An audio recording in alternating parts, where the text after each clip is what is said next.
10 लाख से ज़्यादा कश्मीरी पंडितों को रातों रात कश्मीर से भगा दिया गया था। घर से बेघर कर दिया गया।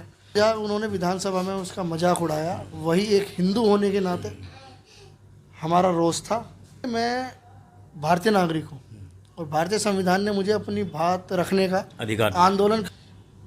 मुख्यमंत्री इतना अहंकारी हो गया कि उसने 10 लाख हिंदुओं का अपमान कर दिया। जहांगीरपुरी में बांग्लादेशी बसे हुए हैं, रोहिंग्या बसे हुए हैं। भाजपा कानून के दायरे में अगर अतिक्रमण हटा रही है तो आप उसका विरोध कर रहे हो, क्योंकि ज्ञानवापी मंदिर है, वहाँ पे शिवलिंग मिला है। और ज्ञानवापी ये संस्कृत का शब्द है। 800 साल हमारे देश पे मुगलों का राज रहा है, जिनका राज रहता है, और वो आक्रांता थे। उन्होंने हमारी संस्कृति को नष्ट किया। ये मंदिर तोड़ के मस्जिद बनाना, उस राष्ट्रवादी होना अंधभक्त है तो हम अंधभक्त हैं। अगर श्री राम भक्त होना अंधभक्त है तो हम अंधभक्त हैं। आप गुजरात में दंगे कराना चाहते हैं, जो गुजरात पिछले 22-23 सालों से शांति देख रहा है। आप सबसे ज़्यादा भ्रष्टाचारी हैं। आप ईमानदारी का ढोल बजा के आए थे।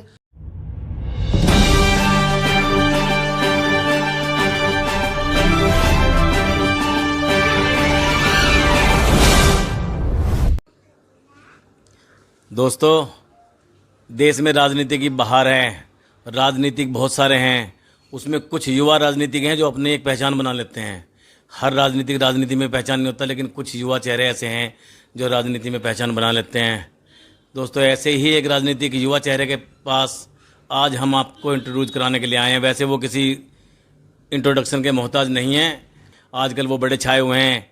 वो केजरीवाल जी के पोल खोल अभियान और उनके घर पे वो क्या कर रहा था, उन्होंने वो 14 दिन की जेल भी काटी उन्होंने। वो तो खैर हम उनसे मिलके ही पता करते हैं।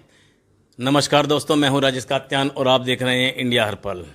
तो दोस्तों, चलिए मिलते हैं उस शख्सियत से जिनसे मिलाने आज हम आपको लेके आए हैं। तो नमस्कार भारद्वाज जी। नमस्कार राजेश जी। सबसे पहले मैं आपको कहूँगा कि ये हमारा सौभाग्य है कि आज हम आपका इंटरव्यू लेने आए हैं, और आज ही हमें पता चला कि आपका जन्मदिन भी है। तो आपको जन्मदिन की ढेरों शुभकामनाएं, और आप कुछ कहें। धन्यवाद राजेश जी, निर्मल जी, और हर पल इंडिया के हर दर्शक को धन्यवाद देना चाहूँगा कि आपने मुझे शुभकामनाएं दी। आप मेरे पास तक चल के आए, आपका बहुत बहुत धन्यवाद। आजकल आपका बड़ा नाम है, बड़े पोस्टर लगे हुए हैं, होर्डिंग लगे हुए हैं, और हमने सुना है आप केजरीवाल जी की मेहरबानी से थोड़ा जेल भी हो आए हैं। तो क्या कहेंगे सर अपने बारे में कुछ? देखिए, नाम तो देखिए भारतीय जनता पार्टी का हर कार्यकर्ता नाम ही कार्यकर्ता है। किसी कार्यकर्ता का नाम बड़ा नहीं है, किसी का छोटा नहीं है। सब कार्यकर्ता समान है। नाम ऐसा है कि दायित्व बड़ा होता है तो कार्यकर्ता ज़्यादा सपोर्ट प्यार करते हैं। जो कार्यकर्ता प्यार करते हैं वो फिर जैसा आपने कहा कि आप दिख रहे हैं हर जगह, तो वो तो उस बारे में क्या कहेंगे सर? जैसे कि अभी आप केजरीवाल जी के कुछ उनके खिलाफ किया था या क्या किया था, खैर वो भी एक चर्चा का विषय है। उस विषय को भी आप बताएं, वो हुआ क्या था असल में? देखिए, उनके खिलाफ नहीं, हमारा एक रोष था। हाँ जी।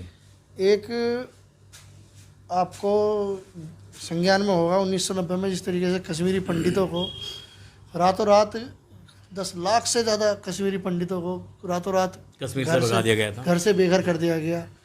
बहनों की, बेटियों की आबरू के साथ खिलवाड़ किया गया। उस टॉपिक पे एक फिल्म बनी, हाँ जी, कश्मीरी फाइल्स। हाँ जी, द कश्मीर फाइल्स।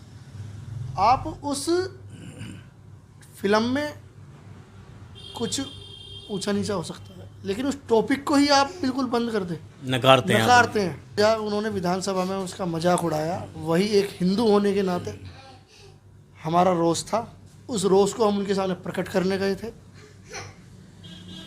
कुछ असामाजिक तत्व शायद वहाँ बीच में आ गए, जिन्होंने तोड़फोड़ जो ऐसा कहते हैं कि हुई है वहाँ, उस कारण हमें 14 दिन की जेल में रहना पड़ा। तो सर, जैसे कि बीजेपी को वो अनुशासित पार्टी कहा जाता है, आमतौर पे मीडिया भी मानती है, और आमतौर पे और पार्टी से ज़्यादा अनुशासित पार्टी बीजेपी कही जाती है। तो आप एक पदाधिकारी भी हैं इसमें, युवा मोर्चा में, तो आपको क्या जिम्मेदारी दी गई है और उस जिम्मेदारी का निर्वहन आप कैसे कर रहे हैं? मैं अभी जिला नवीन सादरा युवा मोर्चा का महामंत्री हूँ। युवा मोर्चा का काम प्रदर्शन, युवाओं को जोड़ना, डोर टू डोर कैंपेन, जो भी पार्टी काम दे वो सभी हमारा काम है। आजकल आप देख भी रहे हैं, पोल खोल अभियान चला रहे हैं। जो भी प्रदर्शन होते हैं उसमें बढ़ चढ़ के हिस्सा लेते हैं। जो भी पार्टी का कार्यक्रम होता है, अभी हमने युवा मोर्चा जिला नवीन सादरा ने वाइट पेटल में यहीं अपनी विधान जिले में 2500 फर्स्ट टाइम वोटरों का सम्मेलन कराया। हमारे राष्ट्रीय उपाध्यक्ष और दिल्ली प्रदेश प्रभारी माननीय पांडा जी उसमें सम्मिलित थे। हमारे माननीय संगठन महामंत्री सिद्धार्थन जी उपस्थित थे। वासु रुखड़ जी हमारे दिल्ली प्रदेश अध्यक्ष। सर जैसे आप कह रहे हैं कि हम प्रदर्शन वगैरह में हिस्सा लेते हैं, इसमें लेते हैं, तो सर ये नेतागिरी चमकाने के लिए आप कर रहे हैं या फिर जनसेवा की भावना के साथ कर रहे हैं? देखिए राजेश जी, प्रदर्शन दो तरीके के होते हैं। हाँ जी। जिस तरीके से अभी आम आदमी पार्टी ने आदेश जी के घर पे प्रदर्शन किया, ये होते हैं राजनीति चिमकाने वाले। अभी बुलडोजर लेके कुछ लोग पहुंचे वहाँ, ये होते हैं राजनीति चिमकाने वाले। हम उस तरह के आंदोलनों में विश्वास रखते हैं जो जन सेवा से जुड़े हुए हैं। क्या ये सच बात नहीं है कि दिल्ली में पानी नहीं आ रहा, गंदा पानी आ रहा है? हाँ, पानी के लिए काफ़ी किल्लत है दिल्ली में। अगर इसके लिए हम प्रदर्शन करेंगे तो क्या जन सेवा नहीं है? बिल्कुल। जो कश्मीरी हिंदुओं का उन्होंने अपमान उड़ाया, एक बिल्कुल नकार दिया कि वो ऐसा हुआ ही नहीं, उन्होंने ऐसा माना, तो क्या वो हमारा रोष व्यक्त नहीं करता? मैं भारतीय नागरिक हूँ और भारतीय संविधान ने मुझे अपनी बात रखने का अधिकार, आंदोलन करने का और कानून के दायरे में आंदोलन करने का हमें अधिकार दे रखा है। मुख्यमंत्री इतना अहंकारी हो गया कि उसने 10 लाख हिंदुओं का अपमान कर दिया। जहांगीरपुरी में बांग्लादेशी बसे हुए हैं, रोहिंग्या बसे हुए हैं। भाजपा कानून के दायरे में अगर अतिक्रमण हटा रही है तो आप उसका विरोध कर रहे हो। भाजपा के प्रदेश अध्यक्ष के घर के बाहर बुलडोजर लेके जा रहे हो। आजकल देश में एक मुद्दा बहुत गर्म है। लोग वैसे तो कहते हैं ये हिंदू मुसलमान कर रही है बीजेपी, लेकिन काशी और मथुरा का मुद्दा तो अभी याचिका स्वीकार की गई है खाली, लेकिन काशी में काफ़ी कुछ कोर्ट द्वारा भी हो चुका है, सर्वे भी हो चुका है ज्ञानवापी मस्जिद का। तो ये मामला जो गर्म है, ये बीजेपी की एक चाल है हिंदुओं का पोलराइजेशन करने के लिए, या फिर ये बीजेपी का काम है ही नहीं, कोर्ट का काम है, या कैसे क्या हो रहा है सब कुछ इसमें? देखिए राजेश जी, मैं आपको इसमें क्लियर कर देना चाहूँगा। ज्ञानवापी मंदिर, मैं मस्जिद नहीं कहूँगा उसको, क्योंकि ज्ञानवापी मंदिर है, वहाँ पे शिवलिंग मिला है। और ज्ञानवापी ये संस्कृत का शब्द है। हाँ जी। और संस्कृत लाखों साल पुरानी सभ्यता है, और मस्जिद ये 1400 साल पुराने बनते हैं इस्लाम। हाँ जी। तो हम लाखों साल पुरानी सभ्यता है, तो उसे आप मस्जिद कैसे कह सकते हैं? 800 साल हमारे देश पे मुगलों का राज रहा है, जिनका राज रहता है, और वो आक्रांता थे। उन्होंने जबरदस्ती धर्म परिवर्तन कराए। हमारी संस्कृति तोड़नी चाहिए। बड़े बुजुर्गों की कहावत है कि अगर किसी को ख़राब करना है तो किसी के बच्चे को ख़राब कर दो, उसे बुरी नीयत लगा दो या उसका ज्ञान ख़राब कर दो, ज्ञान मिटा दो। उन्होंने हमारा नालंदा कॉलेज जला दिया, विश्वविद्यालय।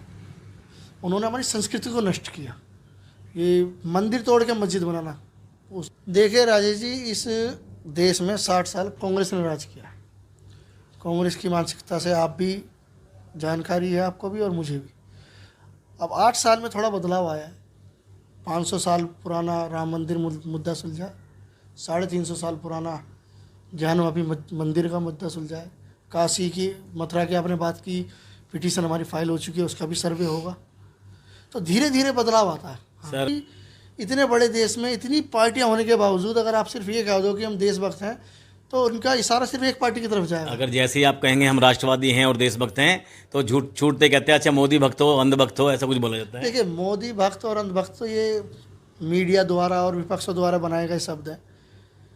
भारतीय जनता पार्टी इतने साल से काम कर रही है, मोदी जी काफ़ी समय से काम कर रहे हैं। सत्ता आई है, अब उन्हें कुछ तो कहना है कार्यकर्ताओं को। अगर राष्ट्रवादी होना अंधभक्त है तो हम अंधभक्त हैं, अगर श्री राम भक्त होना अंधभक्त है तो हम अंधभक्त हैं, अगर हमारे पुरानी चीज़ें, हमारे इतिहास जो हमसे छीन लिया गया, छुपाया गया, उसे ढूंढना, उसे पाना, उसे ग्रहण करना अंधभक्त है तो हम अंधभक्त हैं। हम स्वीकार करते हैं इस चीज़ को।